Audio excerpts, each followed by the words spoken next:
selamat pagi semua. Udah siap ibadah belum hari ini? Wah, langsung lihat kayaknya udah pada siap tuh. Yuk, adik-adik kita mau doa dulu sebelumnya. Lipat tangannya, tutup matanya, kita berdoa. Tuhan Yesus, pagi ini kami anak-anakmu mau datang sekolah minggu, mau memuji Tuhan, mau mendengarkan firman Tuhan. Engkau bantu lause-lause yang nanti akan bercerita maupun puji-pujian, Engkau saja yang berkati. Juga kami yang di rumah, sehingga kami bisa mendengarkannya dan mengikutinya Tuhan. Terima kasih Tuhan Yesus, kami bersyukur dan berdoa. Amin.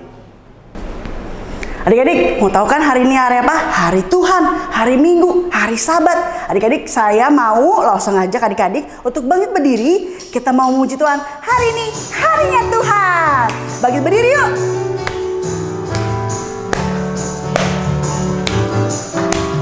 Hari ini harinya Tuhan, harinya Tuhan. Mari kita bersukaria, bersukaria. Hari ini harinya Tuhan, mari kita bersukaria. Hari ini harinya Tuhan. Sekali lagi ya. Hari ini harinya Tuhan, harinya Tuhan. Mari kita bersukaria, bersukaria. Hari ini harinya Tuhan, mari kita bersukaria. Hari ini harinya Tuhan. Wah, masih semangat kan adik-adik? Kita mau lagi nyanyi lagu berikutnya ya.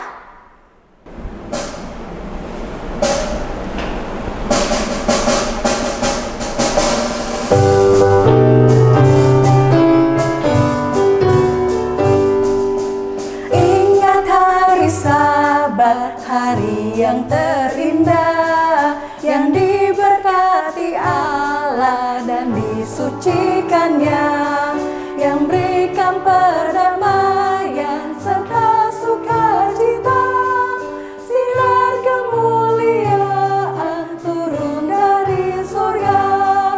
Selamat datang sahabat yang suci. Selamat datang sahabat yang suci. Dari awal ya adik-adik, kita nyanyi bersama-sama. Hari Sabat, hari yang terindah, yang diberkati Allah dan disucikannya, yang berikan perdamaian serta sukacita, sinar kemuliaan turun dari surga. Selamat datang sahabat yang suci. Selamat datang sahabat yang suci. Udah adik-adik, kita nyanyi bareng-bareng yuk. Sambil bangkit berdiri. Ingat hari Sabat, hari yang terindah, yang diberkati Allah dan disucikannya, yang berikan perdamaian serta sukacita, sinar kemuliaan turun dari surga. Selamat datang sahabat yang suci. Selamat datang sahabat yang suci. Boleh duduk adik-adik. Adik-adik, sebentar lagi kita mau memberikan persembahan. Kita mau memberikan yang terbaik buat Tuhan. Adik-adik boleh kumpulin persembahan atau minta papa mama untuk transfer QR atau transfer ke rekening bawahnya yang paling ujung angkanya 6. Ingat ya adik-adik, 6 ujungnya. Yuk adik-adik, saya mau ngajak kalian untuk nyanyi lagu persembahan ini. Kami bawa korban syukur ke rumah-Mu Tuhan.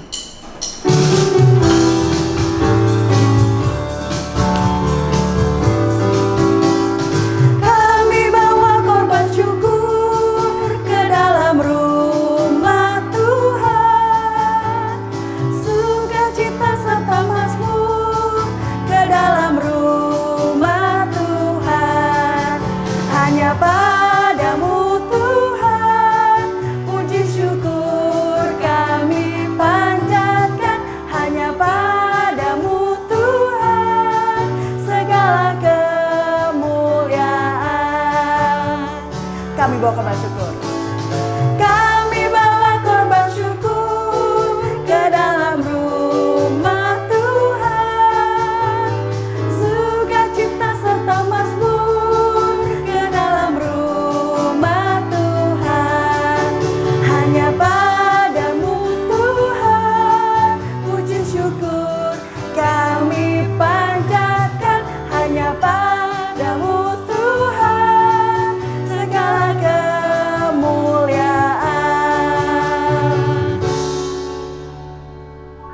kita mau berdoa persembahan yuk. Tutup matanya, lipat tangan, kita berdoa. Tuhan Yesus, terima kasih Tuhan untuk kesempatan yang Kau berikan kepada kami, untuk kami, anak-anak-Mu, untuk bisa memberikan persembahan. Dari kecil kami diajak untuk bisa memberikan yang terbaik yang kami punya. Terima kasih Tuhan, berkati Papa Mama yang juga membarukannya. Terima kasih Tuhan Yesus, kami bersyukur dan berdoa. Amin. Adik-adik, kalau habis ini kita mau dengerin firman Tuhan, langsung gak sabar untuk adik-adik duduk dengan tenang nanti untuk bisa dengerin Lause yang nanti cerita. Wah, ceritanya keren banget ya adik-adik. Adik-adik duduk dengan tenang dan dengarkan baik-baik ya. Tapi sebelumnya kita nyanyi satu pujian dulu. Baca kitab suci. Kalau tahu gerakannya, kita pakai gerakan bareng-bareng ya.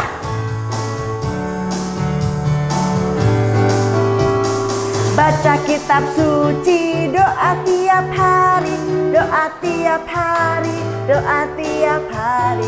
Baca kitab suci, doa tiap hari kalau mau tumbuh. Kalau mau tumbuh, kalau mau tumbuh. Glory haleluya, baca kitab suci, doa tiap hari kalau mau tumbuh.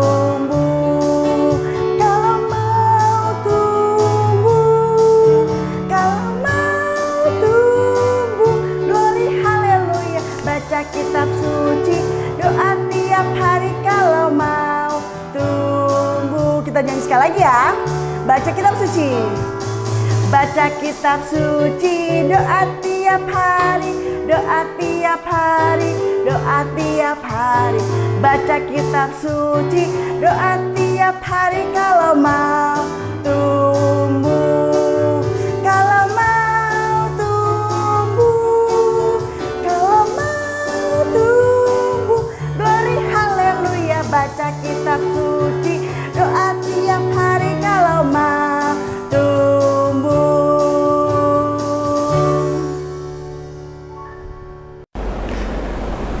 Halo anak-anak, ketemu lagi sama Lause ya.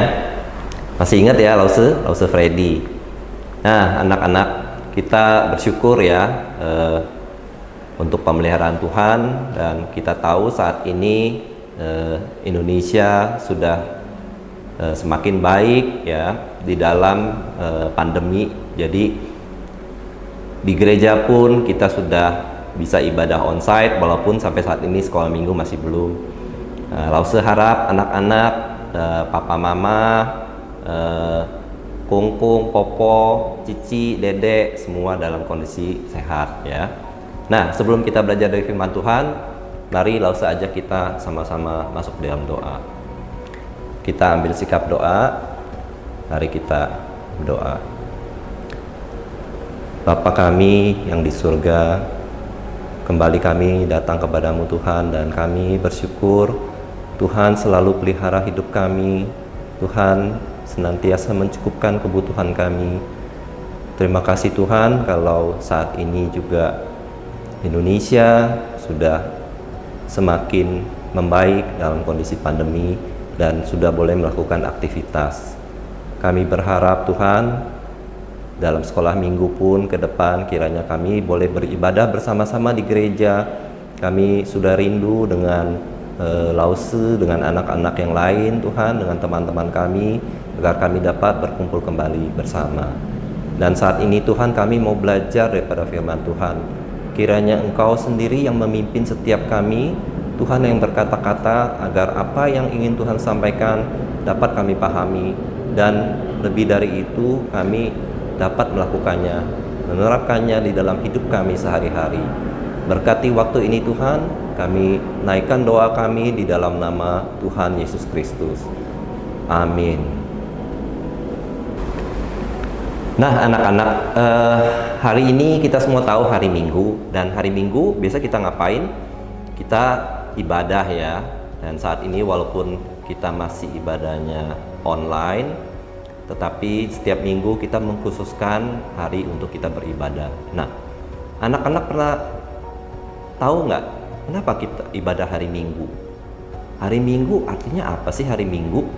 Nah hari Minggu itu berasal dari bahasa Portugis ya, domingo. artinya hari Tuhan. Nah, hari Minggu ini juga kita kenal adalah merupakan hari kebangkitan Tuhan Yesus. Jadi waktu Tuhan Yesus disalib itu pada hari Jumat, dan hari ketiga yaitu hari Minggu Tuhan Yesus bangkit. Jadi kalau kita melakukan ibadah hari Minggu itu tidak terlepas dari fakta sejarah kebangkitan Tuhan Yesus ini. Nah, anak-anak ada yang tahu nggak, kalau lo tanya nih, dulu waktu zaman Tuhan Yesus, bangsa Israel ibadahnya hari apa? Ada yang tahu nggak? Ya betul, hari Sabat ya. Jadi mereka beribadah pada hari Sabat. Nah, Sabat itu kalau kita hari ini tema kita adalah Yesus adalah Tuhan atas hari Sabat. Jesus is the Lord of Sabbath.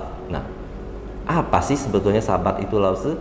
Nah, hari ini kita mau belajar mengenai Sabat dan mengenai apa sih maknanya Sabat, apa sih hubungannya dengan hidup kita saat ini dengan Sabat. Nah, kalau kita belajar Sabat, pertama kita lihat kembali kepada penciptaan ya, di Kejadian pertama.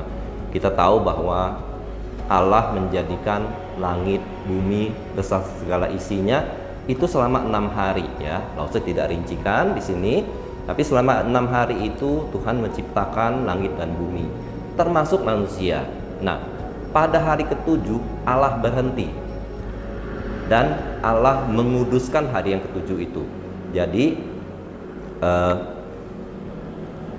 di dalam Kejadian 2 ayat 3, lalu Allah memberkati hari ketujuh itu dan menguduskannya, karena pada hari itulah ia berhenti dari segala pekerjaan penciptaan yang telah dibuatnya itu. Jadi Tuhan berhenti pada hari ketujuh, makanya hari ketujuh itu disebut Sabat. Apa artinya Sabat? Nah, Sabat itu berasal dari bahasa Ibrani ya, artinya istirahat atau berhenti bekerja. Nah, kemudian kita tahu bahwa Tuhan menurunkan 10 hukum.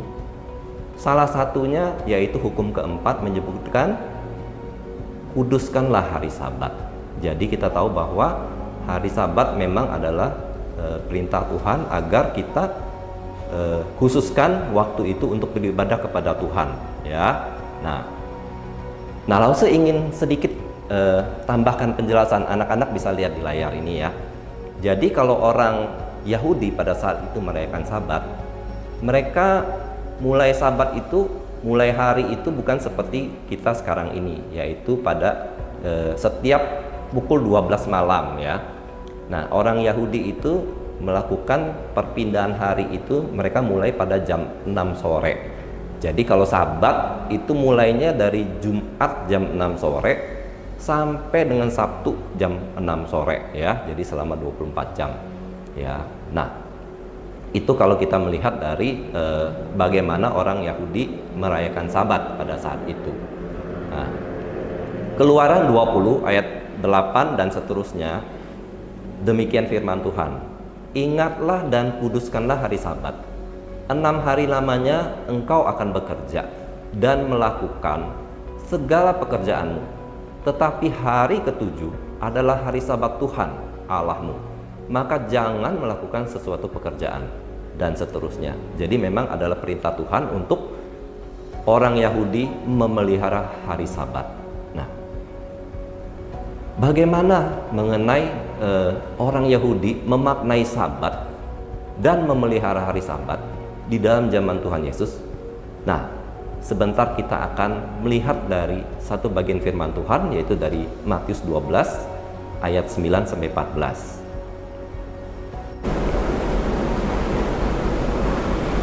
Nah, kita akan melihat dari Matius 12 ayat 9 sampai 14. Nah, anak-anak juga perlu tahu ya.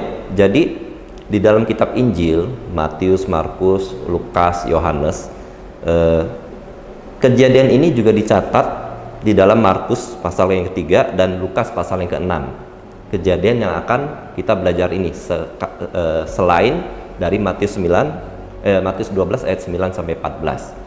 Nah, kita lihat sama-sama. Jadi kisah ini dibuka dengan Yesus masuk ke rumah ibadat orang Yahudi ya, yang juga dikenal dengan nama sinagoge gitu, pada hari Sabat ya. Nah, di sana pada Yesus masuk ada seorang yang mati sebelah tangan gitu. Nah, di situ juga ada orang Farisi. Dan orang Farisi ini mengamat-amati Yesus. Apakah ia akan menyembuhkan orang pada hari Sabat? Jadi di benaknya orang-orang Farisi itu, karena Yesus sering menyembuhkan orang, mereka sudah mengamat-amati Yesus. Nih, Yesus kayaknya akan nyembuhin orang nih. Tapi ini hari Sabat nih, gitu ya. Nah, apakah Yesus akan menyembuhkan orang yang mati sebelah tangan ini? Makanya mereka mengamat-amati Yesus. Nah, Yesus tahu apa yang dipikirkan orang Farisi ini. Tapi ia tetap meminta orang yang mati sebelah tangan itu untuk berdiri gitu. Nah, pada saat itu orang Farisi lantas bertanya kepada Yesus, bolehkah menyembuhkan orang pada hari Sabat? Ya, nah, Lause kasih penekanan di kata orang. Bolehkah menyembuhkan orang pada hari Sabat? Orang Farisi bertanya kepada Yesus. Nah, apa jawab Yesus? Ya, Yesus menjawab dengan satu analogi yang, kalau Lause bilang analogi yang sempurna ya. Apa sih Lause analogi? Analogi itu adalah satu perbandingan ya. Jadi kalau kita mau menjelaskan sesuatu dengan satu cerita atau kisah lain yang kurang lebih sama, sehingga dapat penjelasan yang lebih baik. Nah, apa yang Tuhan Yesus jawab kepada mereka? Siapakah di antara kamu? Jadi siapa di antara kamu? Ada nggak di antara kamu yang jika dombanya terprosok pada hari Sabat tidak segera mengeluarkannya, mengulurkan tangan untuk menyelamatkannya? Jadi di sini kita lihat pertama Tuhan Yesus memakai kata siapa di antara kamu, ya. Jadi kalau domba terprosok, siapa sih di antara kamu yang punya domba yang tidak segera mengeluarkan domba itu supaya ia tidak celaka gitu ya. Terprosok di sini bisa terprosok ke dalam lubang, bisa juga terprosok masuk ke dalam bibir jurang gitu ya. Karena domba itu memang makhluk yang harus dijaga dan digembalakan gitu. Nah, kalau tadi Lause pakai penekanan orang, di sini Lause menekankan kata domba. Jadi siapa di antara kamu yang jika dombanya terprosok tidak segera mengeluarkannya? Jadi ada satu perbandingan antara orang dan domba di sini. Nah, orang Farisi tidak bisa menjawab Yesus. Kenapa? Karena memang itu merupakan satu praktek yang umum terjadi pada saat itu. Orang yang mempunyai domba, kalau dombanya itu terprosok, walaupun pada hari Sabat, pasti mereka akan segera mengeluarkan. Nah, Tuhan Yesus dengan dia menjawab seperti ini, dia ingin langsung menghadapkan kepada mereka. Loh, domba terprosok kalian langsung selamatkan. Nah, Tuhan Yesus meneruskan, manusia itu jauh lebih berharga daripada domba gitu. Siapa yang berani menjawab bahwa oh enggak Tuhan, domba lebih berharga daripada manusia? Walaupun mungkin mereka secara sadar atau tidak sadar, mereka sering lebih menghargai domba ketimbang mereka menghargai manusia. Ya, manusia apalagi kaum marginal ya, atau kaum-kaum yang seperti mungkin orang berpenyakit kusta, orang yang sakit, orang miskin. Ya, orang-orang Farisi umumnya tidak memandang kepada mereka ya, dan malah lebih menghargai domba gitu. Ya. Nah, kemudian Tuhan Yesus meneruskan, karena itu boleh berbuat baik pada hari Sabat. Jadi sebetulnya mereka mengamat-amati Yesus dan mereka bertanya kepada Yesus. Nah, anak-anak tahu nggak kenapa kira-kira orang Farisi itu bertanya kepada Yesus, bolehkah menyembuhkan orang pada hari Sabat? Nah, kita perlu tahu ya, orang Yahudi itu menerima hukum Taurat dari Musa waktu itu. Mereka menjabarkan hukum Taurat itu ke dalam peraturan yang kalau nggak salah jumlahnya sampai 613 katanya. Bayangin ya, dari satu hukum Taurat itu mereka jabarkan menjadi ratusan hukum. Dan untuk hari Sabat sendiri yang tadi kita sudah lihat sekilas, kuduskan hari Sabat itu adalah hukum yang keempat. Mereka membuat penafsiran sampai ratusan halaman ya. Anak-anak bayangin nggak? Sampai ratusan halaman, segalanya kayaknya diatur. Hari Sabat itu apa yang boleh, apa yang nggak boleh. Jalan aja ditentukan, boleh jalannya berapa jauh, berapa langkah gitu ya. Jadi mesti dihitung gitu. Bayangin ya, rumit sekali gitu. Nah, kemudian kalau kita kembali kepada soal penyembuhan, tabib saja tidak boleh sembarang menyembuhkan orang pada hari Sabat. Yang dikecualikan kalau Lause tidak salah cuma ada dua. Pertama adalah orang yang kritis, artinya kalau tidak segera ditolong orang itu akan meninggal. Satu lagi adalah wanita hamil yang akan melahirkan pada saat itu yang dikecualikan untuk boleh ditolong. Jadi kalau mereka lihat yang ini nggak termasuk nih, makanya mereka bertanya kepada Tuhan Yesus, bolehkah menyembuhkan orang pada hari Sabat? Mereka bertanya ini, mereka berpegang pada aturan yang mereka buat dan bukan merupakan firman Allah yang perintah Allah kepada mereka. Mereka sudah menafsirkan perintah itu lebih jauh daripada apa yang dimaksudkan oleh Tuhan, ya. Nah, kemudian Tuhan Yesus meminta kepada orang yang mati sebelah tangannya itu untuk mengulurkan tangannya, ya. Dan kemudian Tuhan Yesus menyembuhkannya. Nah, apa reaksi orang Farisi melihat Tuhan Yesus menyembuhkan? Mereka marah sekali. Dan mereka bukan hanya marah, mereka merencanakan untuk membunuh Tuhan Yesus. Menyeramkan sekali ya. Hanya dari satu kejadian di mana Tuhan Yesus sebetulnya berbuat baik menolong orang, tapi apa reaksi orang Farisi? Mereka ingin membunuh Yesus gitu. Nah, Tuhan Yesus mengetahui maksud mereka sehingga ia menyingkir dari sana. Nah, begitu kisah mengenai Tuhan Yesus menyembuhkan orang yang mati sebelah tangannya pada hari Sabat. Nah, anak-anak, Lause ingin mengajak anak-anak semua kita coba kupas lebih jauh ya kejadian ini dan makna yang terkandung di baliknya. Jadi fokus kisah ini adalah pada hari Sabat ya. Nah, kita melihat di sini ya, Lause membuat satu perbandingan, anak-anak bisa melihat di layar bagaimana Tuhan Yesus melihat hari Sabat dan bagaimana orang Farisi melihat hari Sabat atau memaknai hari Sabat. Pertama, kita tahu bahwa Tuhan Yesus di Matius 12 sebelum ayat ke-9, yaitu di ayat ke-8, Tuhan Yesus menyatakan bahwa Dia adalah Tuhan atas hari Sabat. Ya. Jadi Tuhan Yesus persis tentu mengetahui buat apa Dia menentukan hari Sabat itu. Tetapi kalau kita lihat orang Farisi adalah sebaliknya. Mereka sebetulnya tidak memahami maksud Allah dalam menetapkan Sabat. Ya, kenapa Lause bilang orang Farisi tidak memahami? Nah, kita akan melihat lebih jauh. Tapi yang jelas tadi kita sudah tahu bahwa orang Farisi itu melihat Sabat itu adalah sebagai suatu peraturan. Sabat itu peraturan, dan mereka menjabarkan peraturan itu menjadi begitu banyak peraturan gitu. Padahal fokus Sabat itu pada saat Allah menentukan Sabat bukan bicara mengenai peraturan, tapi mengenai hati, ya. Jadi Tuhan menentukan Sabat itu agar manusia kita itu bisa mengasihi Tuhan dengan cara menghormati hari Sabat, ya. Jadi Sabat itu Tuhan Yesus berkata bukan Sabat untuk manusia, melainkan Sabat itu untuk manusia dan bukan manusia untuk Sabat. Jadi seharusnya Sabat itu bermanfaat bukan manusia dan bukan sebaliknya. Nah, kalau orang Farisi menambahkan banyak aturan tadi, sehingga Sabat itu menjadi beban ya. Bayangin tadi anak-anak bayang ya. Mereka mau jalan aja mesti hitung langkahnya berapa, jangan sampai mereka melanggar aturan.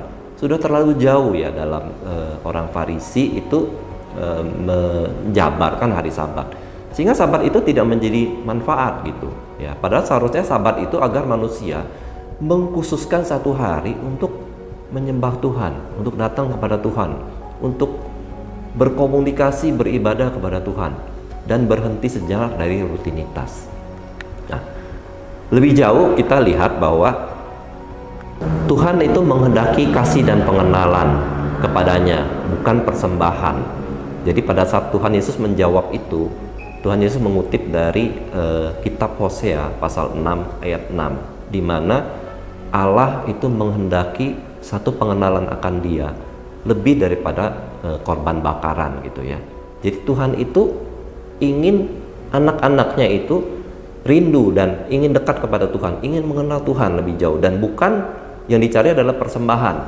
persembahan itu akan otomatis hadir kalau kita mengasihi Tuhan dan bukan sebaliknya gitu ya. Jadi Tuhan Yesus juga menunjukkan dia bertindak itu karena kasih. Sebaliknya, kita melihat orang Farisi itu dalam menegakkan aturan Sabat tadi, mereka mengamat-amati Yesus. Yesus melakukan apa nih gitu. Padahal yang Yesus lakukan adalah dia ingin berbuat baik gitu ya. Nah, jadi udah jauh sekali melenceng gitu ya. Tuhan bertindak atas belas kasihan. Nah, kenapa Lao Tse bilang belas kasihan? Di dalam tafsiran tadi kisah ini dicatat, Lao Tse sudah sebutkan di Matius, Markus, dan Lukas ya. Nah, di dalam kitab Lukas disebutkan bahwa orang yang mati sebelah tangan ini, itu yang mati itu tangan sebelah kanan ya.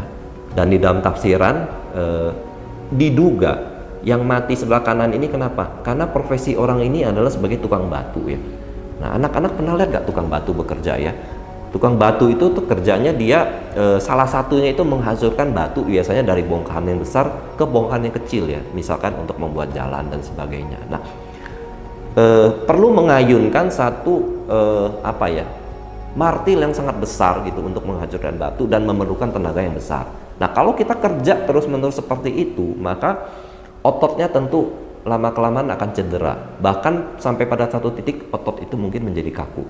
Nah, orang yang mati sebelah tangannya ini diduga dia sudah melakukan profesi ini cukup lama sehingga terjadi masalah dengan lengannya. Nah, setelah terjadi masalah dengan lengannya, di mana tadi lengannya sebelah kanan itu mati, Lao Tse tanya adik-adik, anak-anak, bisa nggak dia mencari nafkah dengan menjadi tukang batu? Tidak bisa ya. Nah, kalau dia bisa mencari nafkah dengan jadi tukang batu, kalau dia bisa pindah profesi, dia pindah profesi. Tapi kita tahu itu tidak mudah gitu. Nah, sehingga orang ini boleh dibilang dia sulit mencari nafkah untuk memenuhi kebutuhannya baik dan kebutuhan keluarganya. Nah, disinilah Tuhan Yesus tahu hal ini dan Tuhan Yesus berbelas kasihan. Dia peduli sehingga dia menolong gitu. Nah, itu motivasi Tuhan Yesus dalam menolong orang ini gitu ya. Bukan ingin seperti mencari gara-gara dengan orang Farisi, sama sekali tidak. Justru dia mengajarkan orang Farisi bahwa mereka itu keliru gitu. Sebaliknya orang Farisi itu tindakannya itu dimaksudkan untuk menghakimi orang. Mereka melihat mengamat-amati Tuhan Yesus ngapain nih gitu ya. Nah, salah tuh nyembuhin orang, nggak boleh. Jadi motivasinya adalah menghakimi orang gitu ya. Jadi hatinya jahat gitu. Nah, terakhir kita lihat bahwa Tuhan Yesus itu tetap menolong walaupun ada resiko. Resikonya apa? Ya itu tadi salah satunya, dibenci oleh orang Farisi gitu. Ya, jadi Tuhan Yesus memiliki kasih, belas kasihan, menolong walaupun dia harus menghadapi benci dari orang Farisi, bahkan bermaksud membunuh Tuhan Yesus gitu. Sebaliknya orang Farisi bukan hanya tidak memiliki belas kasihan, bahkan dia mau menghakimi dengan cara mau membunuh Yesus.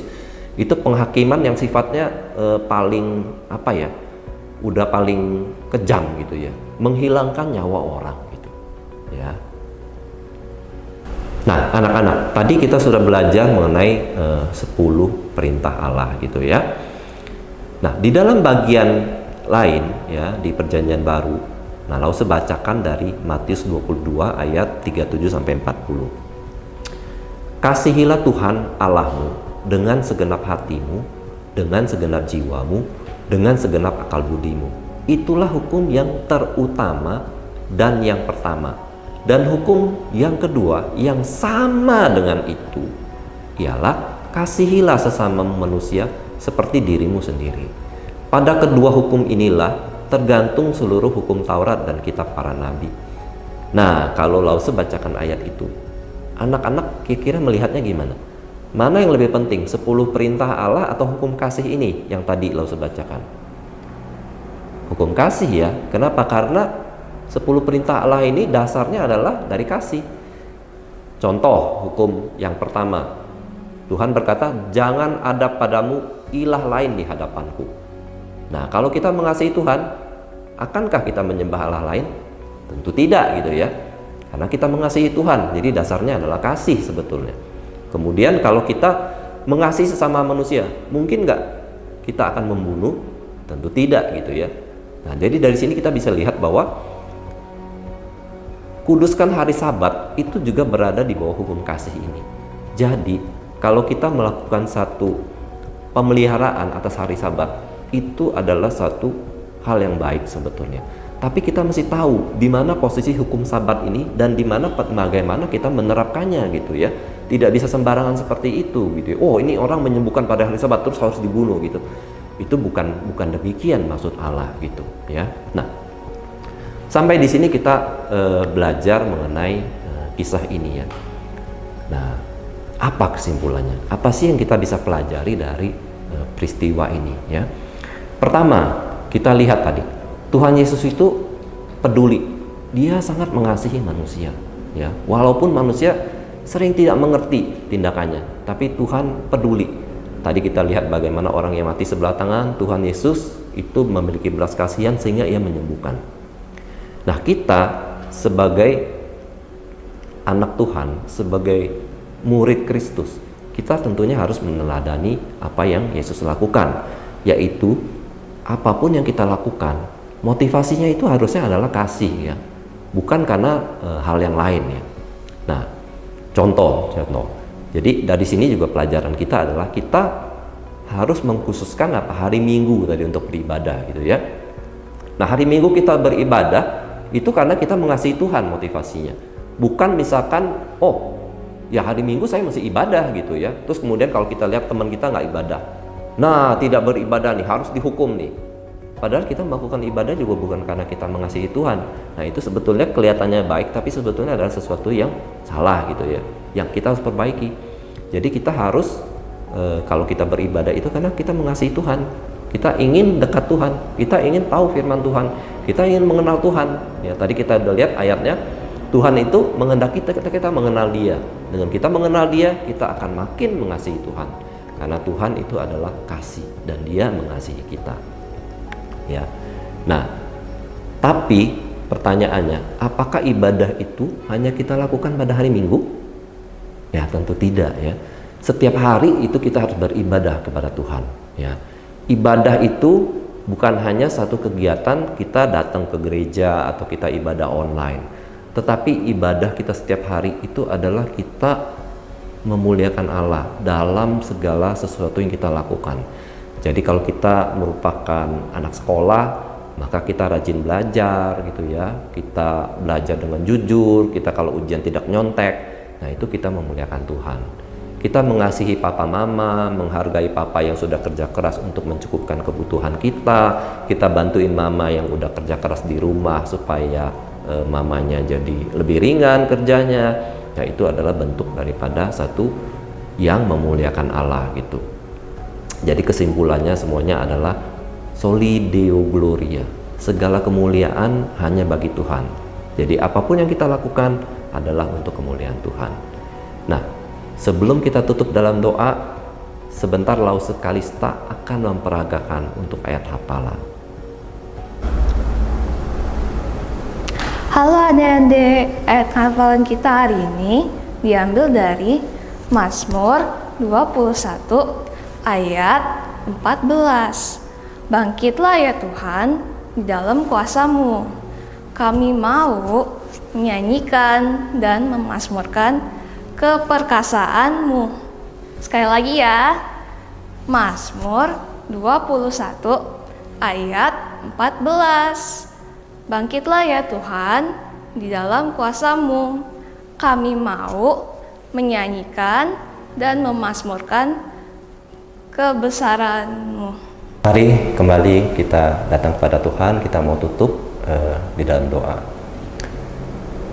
Tuhan Allah Bapa kami yang di surga, terima kasih Tuhan kalau kembali Engkau boleh mengajar kami dengan kebenaran daripada firman-Mu. Kiranya Tuhan terus mengajar agar kami betul-betul paham Tuhan apa yang Engkau ingin kami lakukan, supaya hidup kami boleh memuliakan Tuhan. Kami tahu Tuhan bahwa tidak mudah bagi kami untuk melakukan segala apa yang Engkau inginkan untuk kami lakukan. Kami butuh pertolongan Tuhan dalam segala sesuatu. Tuhan, sebentar kami akan mengakhiri ibadah ini. Kiranya Tuhan terus peliharakan hidup kami, sehingga minggu ke depan kami kembali boleh datang beribadah kepada Tuhan. Kiranya Tuhan terus berikan hati yang rindu untuk semakin mengenal Tuhan. Terima kasih Tuhan, di dalam nama Tuhan kami Yesus Kristus, kami naikkan doa dan ucapan syukur. Amin.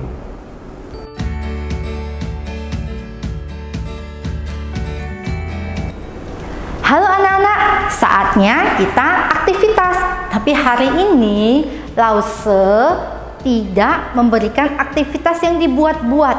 Nah, hari ini kita itu membahas tentang Tuhan berkuasa atas hari Sabat. Tadi kita sudah mendengarkan kebenaran firman Tuhan. Nah, hari ini Lause mau kasih kuis. Nah, kuisnya seperti apa? Nah, anak-anak tinggal tunjuk ya, tunjuk pakai jari. Nah, di gadget masing-masing ataupun di televisi masing-masing. Mana yang diperbolehkan, mana yang tidak diperbolehkan gitu ya. Kalau yang diperbolehkan, anak-anak kasih tanda benar ya, dicentang benar. Kalau tidak atau tidak baik, tidak boleh dilakukan, anak-anak berikan tanda silang atau kayak gini. Nah, anak-anak kalau memang, nah lihat silang, disilangin gitu ya. Oke, siap? Sudah siap kita bermain hari ini? Nah, dengar baik-baik. Anak-anak, hari Sabat adalah hari yang dikhususkan oleh Tuhan bagi setiap kita sebagai anak-anak Tuhan. Dan Tuhan mau setiap kita anak-anak menggunakan hari Sabat dengan baik. Hari Sabat ataupun hari Minggu yang Tuhan telah ciptakan, yang telah Tuhan berikan bagi kita, Tuhan mau kita gunakan dengan baik. Nah, anak-anak, apakah di hari Minggu kita boleh bekerja? Atau kita datang ke gereja ataupun kita ibadah online? Ayo. Teng-teng. Oke, sip. Yang kedua, anak-anak, ketika kita ibadah di sekolah minggu, baik kita ibadahnya pakai HP ataupun kita ibadahnya pakai gadget ataupun kita ibadahnya pakai TV, apapun dengan alat-alat apapun yang kita gunakan, apakah ketika kita beribadah sekolah minggu kita boleh seperti ini? Jang-jang. Sambil makan, kita sambil dengar firman Tuhan. Atau seperti ini. Duduk dengan tenang. Dengar apa yang Lause katakan. Dah? Oke. Yang ketiga, anak-anak. Ketika anak-anak mendengar firman Tuhan, ketika Lausenya ngajak, misalnya Lause, ayo anak-anak kita bangkit berdiri, kita mau memuji Tuhan, kita mau meninggikan Tuhan, walaupun tidak ada Lause di rumah, walaupun tidak ada yang lihat. Nah, ketika kita memuji Tuhan, apakah kita hanya cengeng duduk liatin Lausenya saja yang ngoceh-ngoceh? Kita duduk saja liatin, ataukah kita yang seperti ini? Kita ikut menyanyi untuk Tuhan, kita ikut memuji Tuhan, kita ikut boleh meninggikan nama Tuhan. Oke, sip. Oke, selanjutnya anak-anak, selanjutnya di hari Sabat, di hari yang Tuhan berikan kepada kita, apakah kita lebih memilih untuk pergi jalan-jalan ke mall? Tidak mau ibadah sekolah minggu, jalan-jalan ke mall, ataukah kita ngomong sama papa mama, no, hari Minggu adalah hari untuk Tuhan, saya mau ibadah. Mana yang dipilih? Mana yang berkenan kepada Tuhan? Oke, sip, good. Yang terakhir anak-anak, di hari Minggu, di harinya Sabat untuk Tuhan, apakah ketika kita datang kepada Tuhan, kita beribadah di hadirat Tuhan, Apakah kita sungguh-sungguh dengan sikap hati, dengan benar-benar siap untuk beribadah kepada Tuhan, walaupun sekali lagi, walaupun kita tidak datang ke rumah Tuhan. Apakah kita memakai baju tidur asal-asalan, baju apapun, baju rumah, yang penting pakai ya baju, atau kita memakai baju yang sopan, sama seperti kita datang ke rumah Tuhan? Mana yang dipilih? Oke, sip. Nah, thank you atas responnya. Thank you atas semua yang telah anak-anak pilih. Lause harap tidak ada yang memilih yang tidak berkenan. Tidak ada yang memilih yang sesuatu yang tidak benar. Tetapi semuanya memilih yang benar. Memilih yang baik. Nah, anak-anak, satu hal lagi yang Lause mau anak-anak kerjakan, yaitu minggu depan ketika anak-anak ibadah sekolah minggu, Lause mau minta papa atau mama atau koko yang udah dewasa ya, yang nggak ikut sekolah minggu lagi, minta mereka untuk memfoto ya, memfoto anak-anak yang lagi ibadah sekolah minggu. Foto waktu anak-anak ibadah sekolah minggu. Kemudian foto itu kirimkan ke Lause masing-masing. Ya, ingat, kita datang ke rumah Tuhan, walaupun kita tidak ke rumah Tuhan, kita ibadah di rumah masing-masing. Ingat, kita punya hati yang benar-benar takut akan Tuhan, karena Tuhan melihat, Tuhan tahu apa yang kita lakukan. Kita ibadah di rumah pun, kita harus ibadah dengan sopan. Kita ibadah di rumah pun, kita ibadah dengan baik, tidak asal-asalan, tidak suka-suka. Jadi kita benar-benar menghormati Tuhan, karena Tuhan adalah Tuhan atas hari Sabat, dan Tuhan yang sudah menjadikan hari Sabat bagi kita. Oke anak-anak, sampai ketemu minggu depan. Tuhan memberkati.